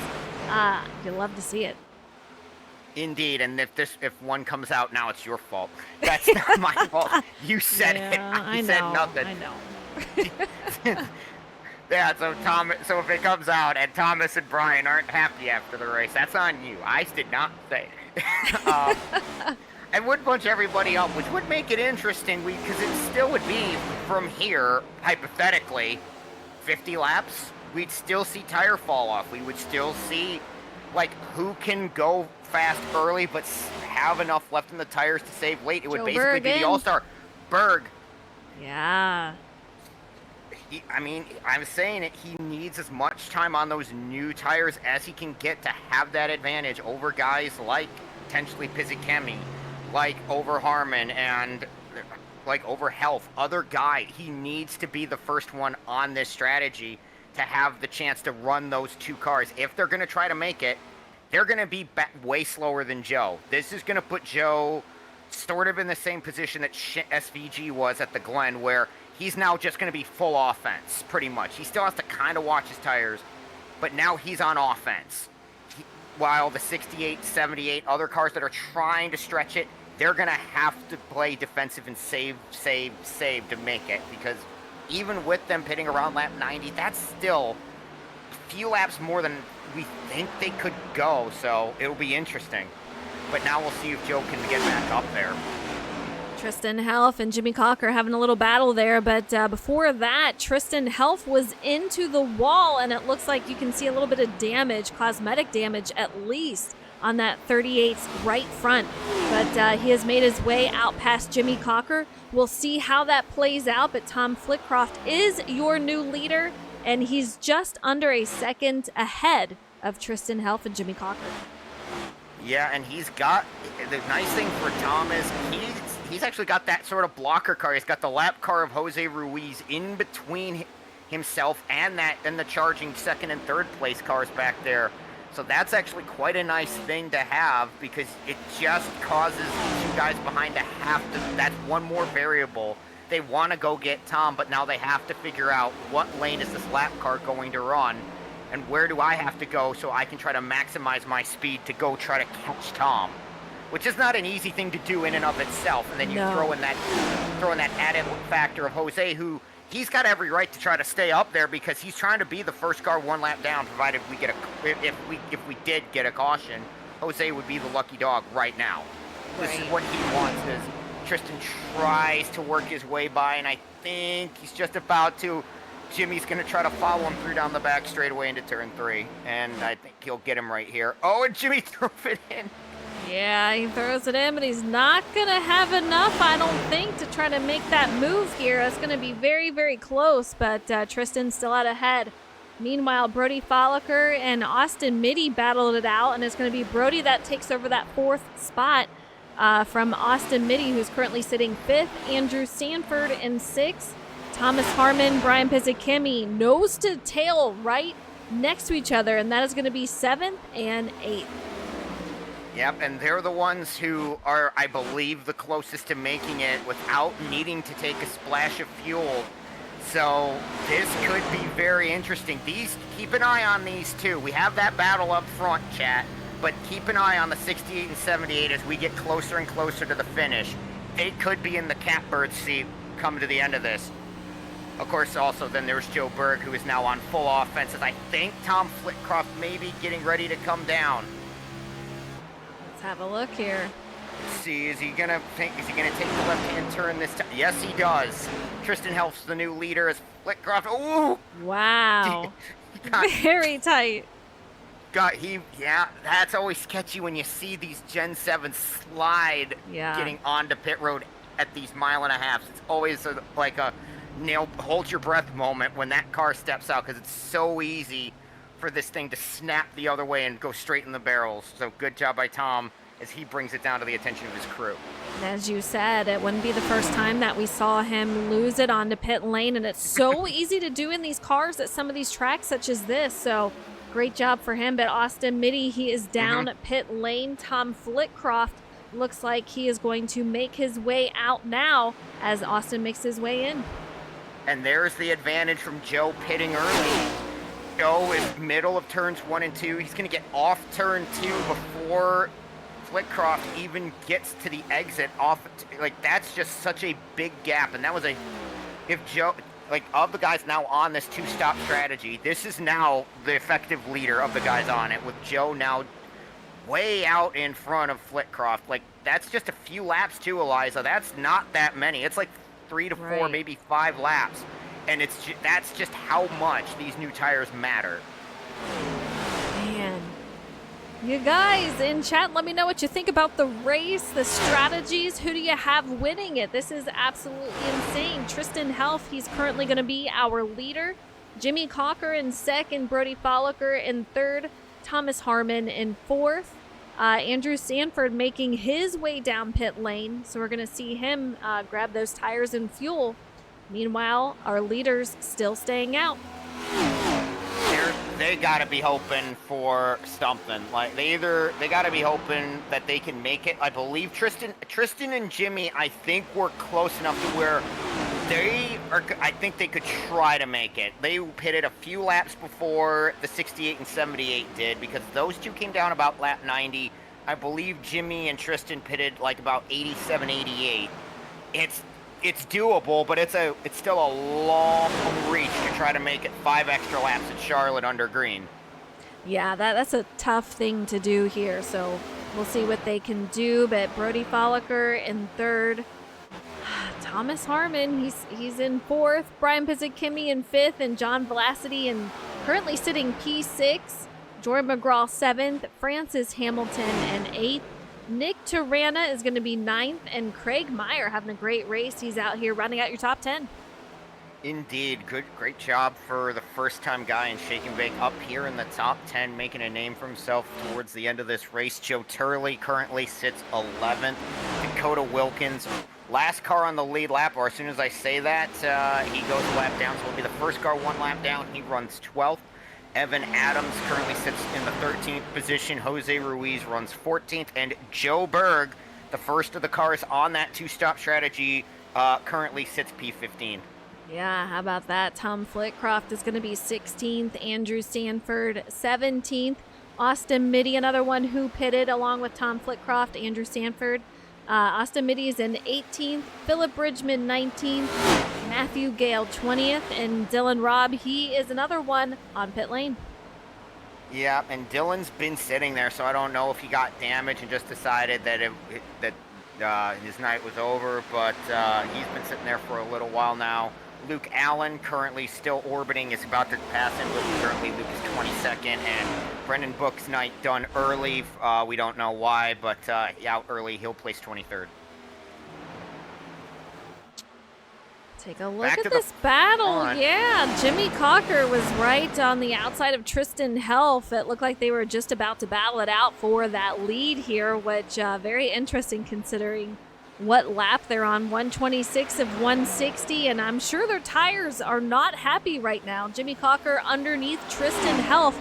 This is the battle for the lead as they're going down the backstretch into turn 3. Yeah, and considering how close both of them are on fuel, like, I don't know how much you'd want to run side by side on Tristan Helf. In fact, he's going to come to pit road. He can't make it. He's coming to pit road, so Jimmy Cocker assumes the race lead here on lap 127.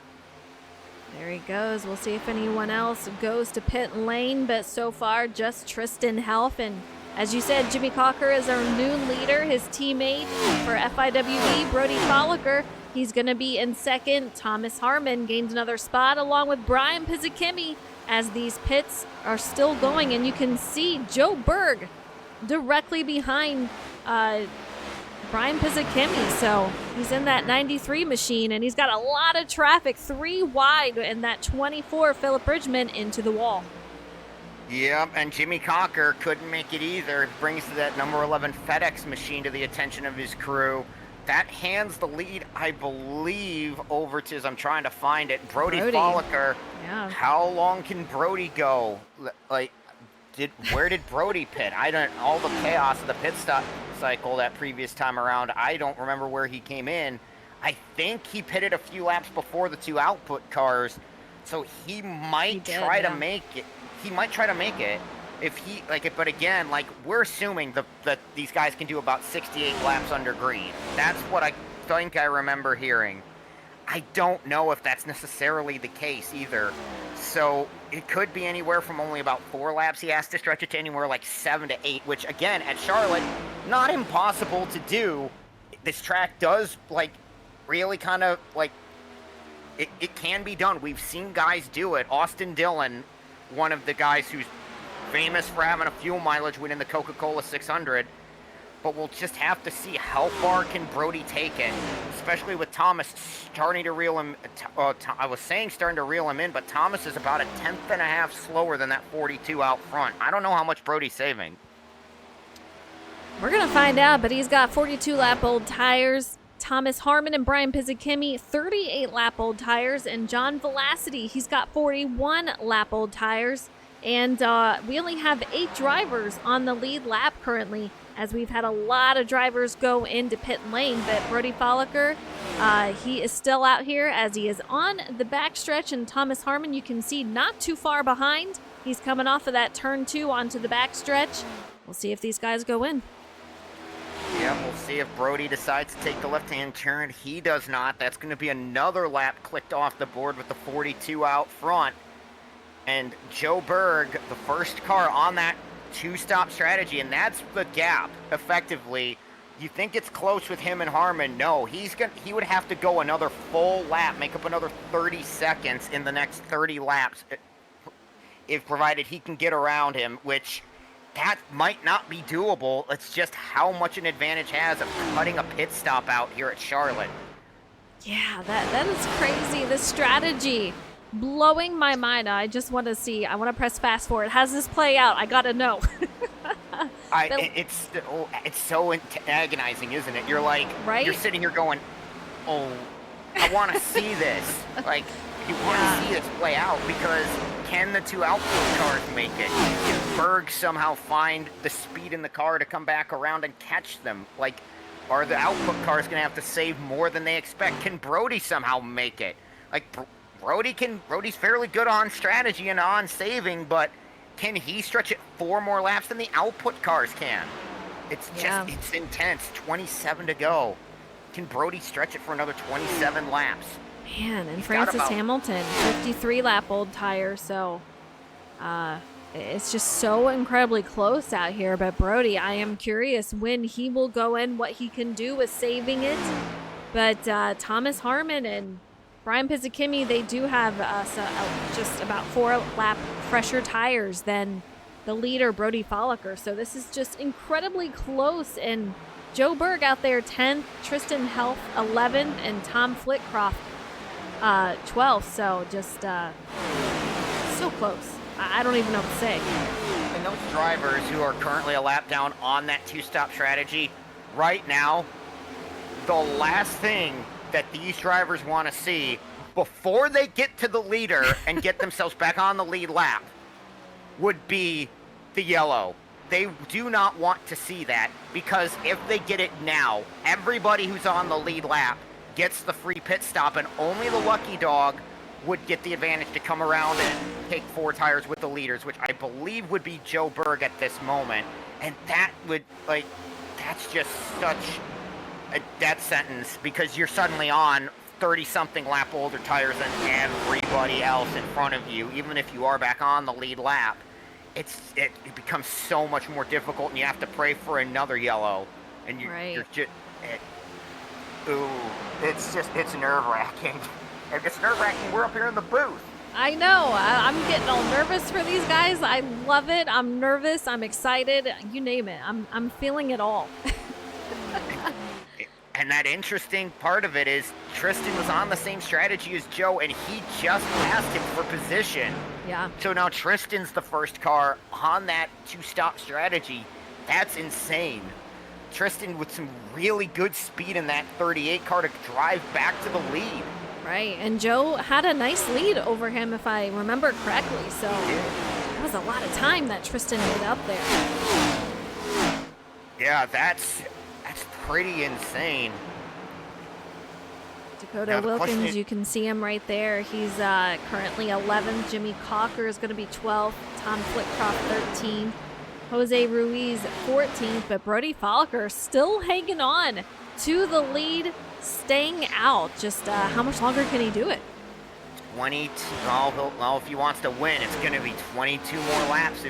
If this plays out green, he's got to do it for 22 more laps. Going on board with him, he's downshifting as well, but he is coming way off the gas, middle of the corner. Impressed that he's not downshifting to 5th. He's not saving by doing that, but he's just coming so far out of the gas with the downshift to 4th that he's just, I think, able to save just a little bit more. I don't think you can go 72 laps. Yeah, Brody, that's I the think, thing.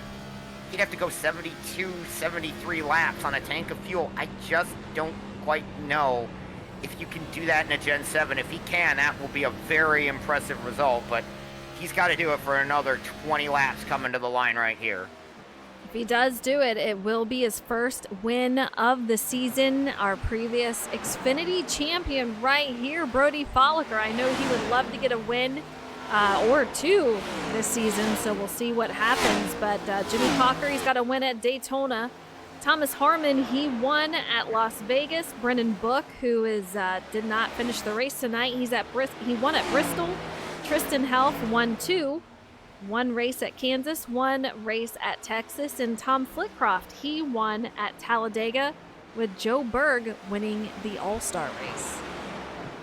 And that was the story early, wasn't it, Eliza? Our 2 All-Star winners on All-Star night. Our All-Star Open winner, All-Star race winner were in the top 5. Joe Berg led a lot of this race.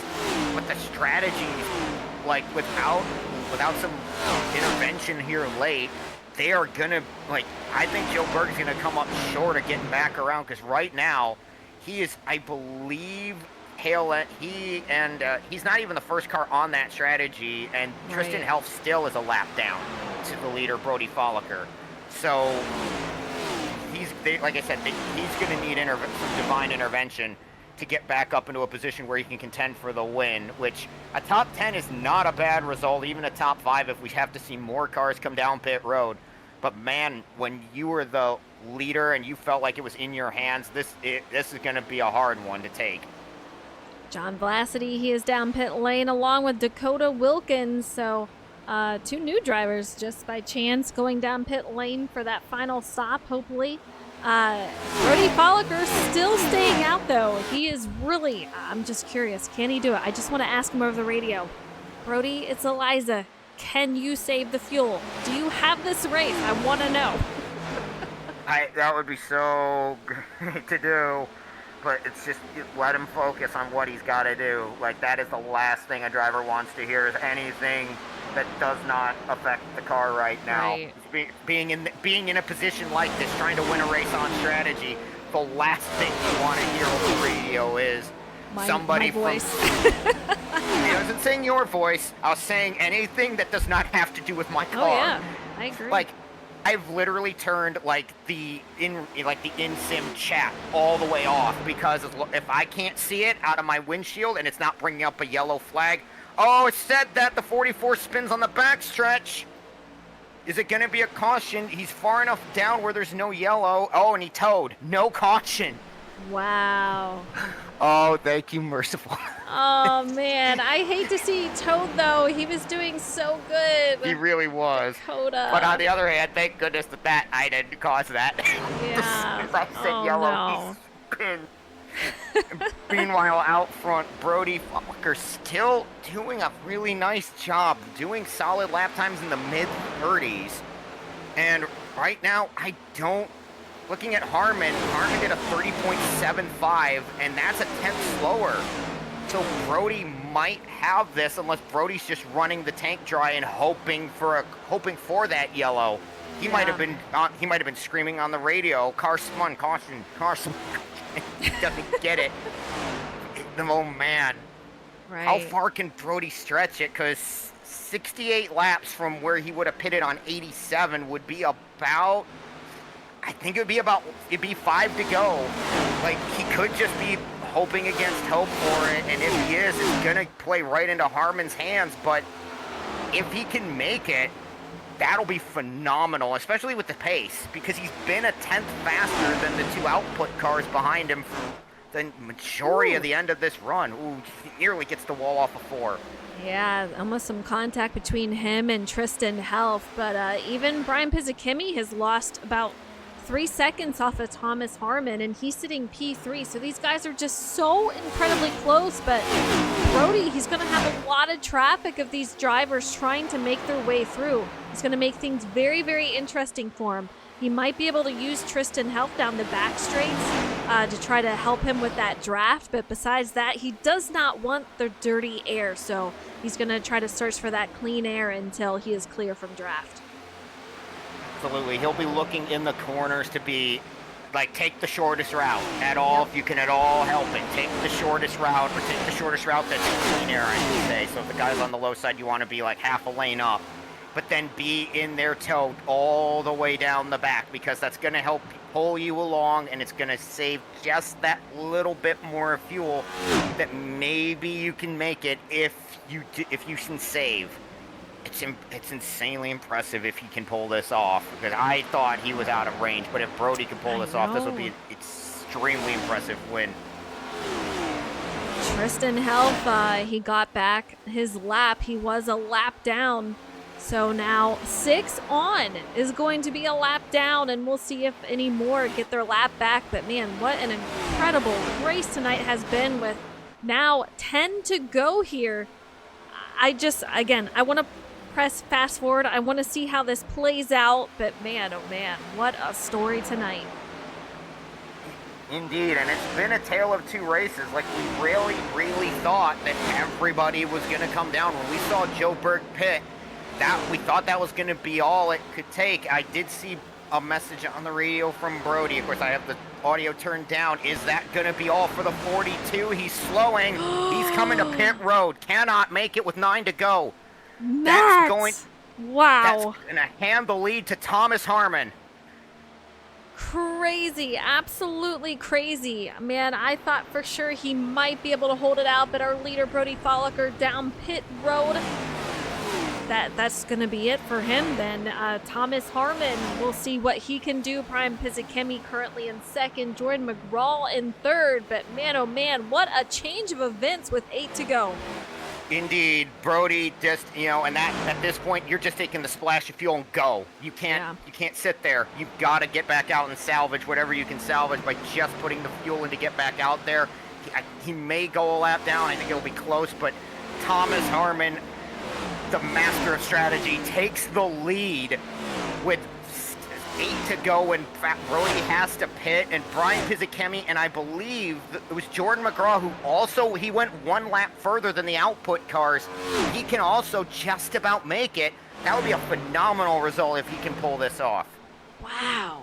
And Thomas Harmon not too far back from Brody Folliker, so that is just incredible stuff right here. How about that? But change of events here. Thomas Harmon, if he can get it, it's going to be his second win of the season. He won at Las Vegas, looking for another here at Charlotte Motor Speedway for the World 388. 6 laps to go. Can he bring it home in victory lane? We're going to find out very shortly, but he's got his teammate Brian Pizzakemi for output right behind him, about just under 2.5 seconds. So this race very spread out, Matt. And that's what you're going to get when you get a long green flag race, especially in the Gen 7s at 1.5 miles, especially when you get it down to this type of situation where it's different strategies. And you have guys like, even on the same team, like Thomas Harmon and Brian Pizzakemi are very similar in skill level, but Thomas has just had that little bit more pace over the run. Like, it's very minute, but lap to lap, just a little bit better. And it's allowed him to stretch this gap to where if Tom needs to save a little bit here at the end to make it, which I don't know if he does, he has now 2 seconds to his teammate, and he can now, like, he can give it all back if he needs to. He only needs to win by the nose. He doesn't need to win by a couple seconds. So if he has to, he has that gap. Like, that's insane. Pretty crazy. And we're going to have Jordan McGraw. He sits third.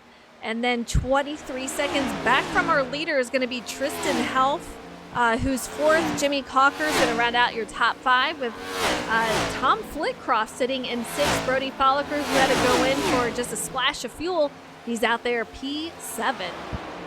Yep, he's 7th. Turley, I believe, is now 8th. Joe Berg, the dominant car of the 9th currently, or night. Excuse me, slip of the tongue. I gave away his position by saying that. He's 9th, although he's trying to get 8th away from Joe Turley. I think he'll do it into turn 1. Turley might be trying to make it on fuel, not sure. And then Craig Meyer, phenomenal run for him. He's the last car in the lead lap. That would be a great result for him to come home in the top 10 if he can do it. Absolutely. Thomas Harmon on the backstretch coming up into the white flag after this corner here. Can he bring it home a winner? He's got his teammate 2 seconds back. He just has to make sure that he doesn't do anything crazy this lap, and he's got enough fuel. So here we go, white flag, final lap here at Charlotte Motor Speedway. Phenomenal race. So many different leaders, so much action, but man, he's got some traffic up ahead. He does, but right now he doesn't have to worry about it. He doesn't have to go get that 30. He doesn't even have to worry about the 37 of Sanford. He could let him go if he really wanted to, but it's not going to matter. Off turn 4, he's going to make it on fuel, and Thomas Harmon wins at Charlotte. Man, oh man, huge congratulations. 2nd win of the season. We saw him win at Las Vegas. We're seeing him win at Charlotte Motor Speedway. We were questioning the strategy bit. We watched it play out here live, and what a great job. His teammate is going to finish 2nd, Brian Pizzakemi.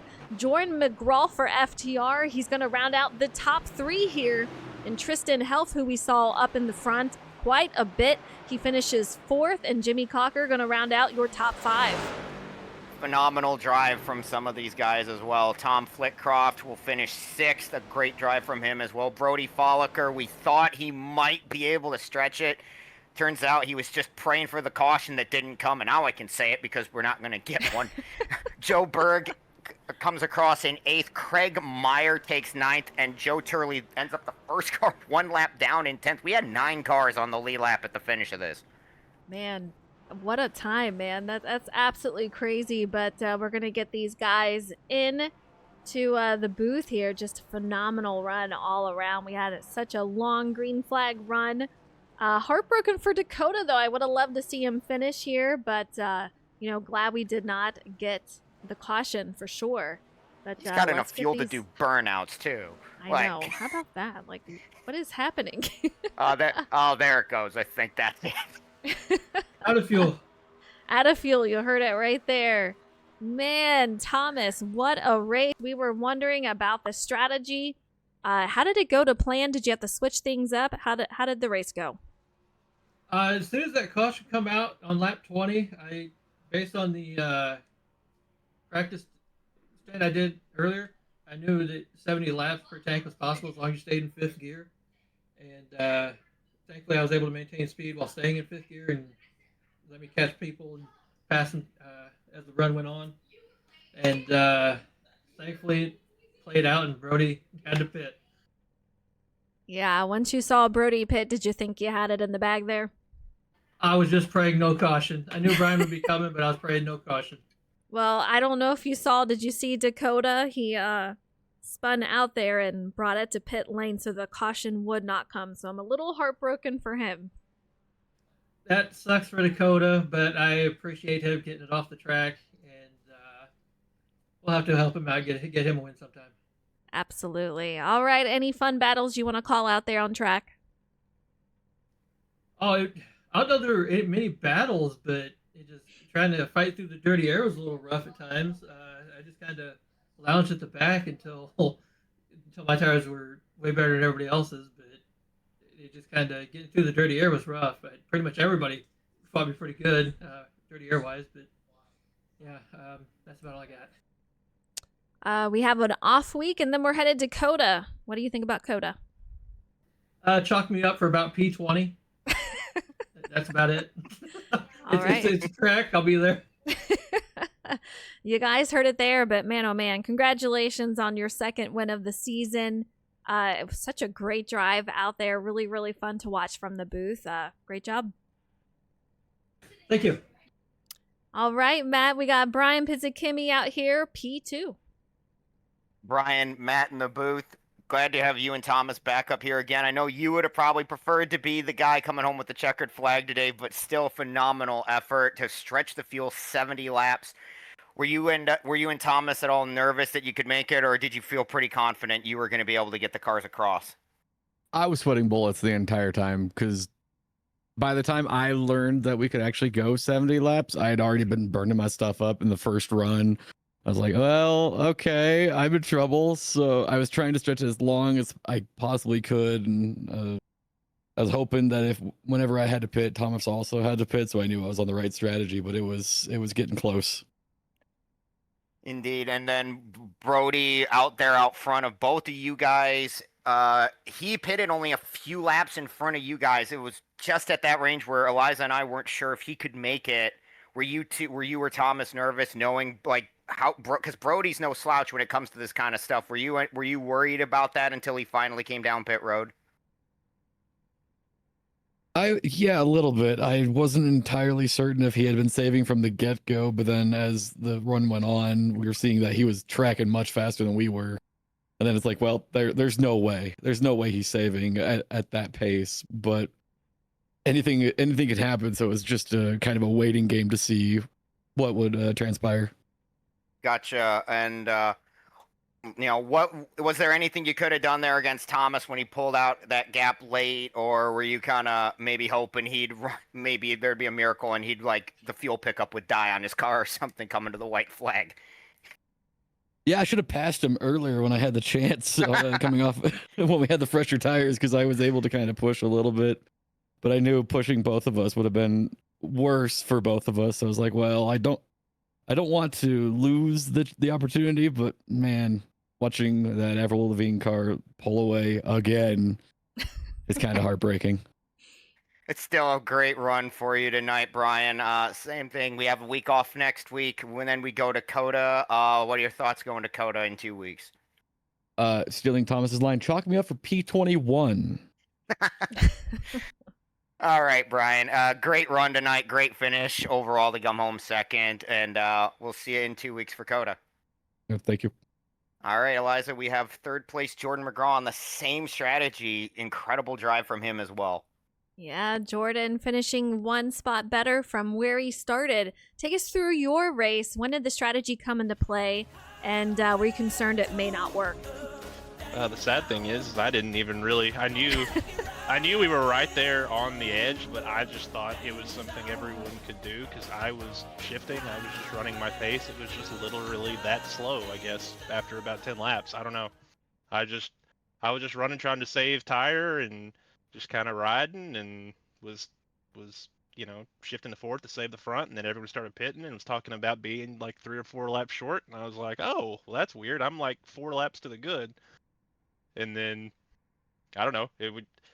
I will say after the pit stop, the second run with as fast as the track got, it actually swung back to the negative, so I did have to save a little that second run, just because the track did speed up and there was a lot more on throttle time. But yeah, I honestly just kind of read my race and didn't really worry too much about the fuel except for a couple of moments there in that second run, and yeah, we came home in a totally legit, not all lucked into third place.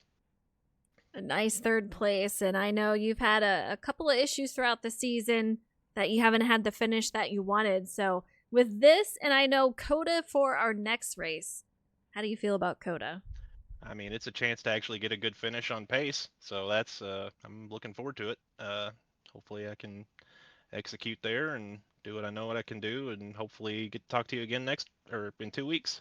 For sure. And I gotta say, was there any special shout outs you want to do for any battles? I know it's kind of tough. All the battles were right at the restarts or the start, but any of those that happened tonight?